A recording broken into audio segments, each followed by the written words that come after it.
আজকের দিনে ন্যাড়াপুরা বা হোলিকা দহন বলা হয়। আসলে এটা ছিল অশুভের ওপর শুভের বিজয়ের প্রতীক। পুরাণে রয়েছে হিরণ্যকশিপু ছিলেন এক অত্যাচারী দৈত্য রাজা। তিনি নিজেকে ভগবান বলে মনে করতেন এবং তিনি চাইতেন সবাই তার পুজো করে। কিন্তু তার পুত্র প্রহ্লাদ ছিলেন ভগবান বিষ্ণুর পরম ভক্ত। ক্ষুব্ধ হয়ে হিরণ্যকশিপু প্রহ্লাদকে বিভিন্নভাবে অত্যাচার করতে থাকে, এমনকি তাকে মারারও চেষ্টা করেন। কিন্তু প্রহ্লাদ প্রতিবারেই বেঁচে যায়। শেষ পর্যন্ত হিরণ্যকশিপুর বোন হোলিকা তার এক ভগবানের বর ছিল যে সে আগুনে পুড়বে না কোনোদিন।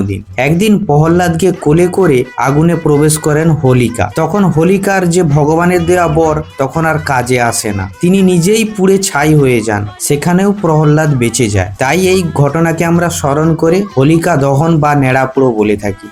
ভালো লাগলে অবশ্যই লাইক, কমেন্ট, শেয়ার এবং সাবস্ক্রাইব করে পাশে থাকবেন।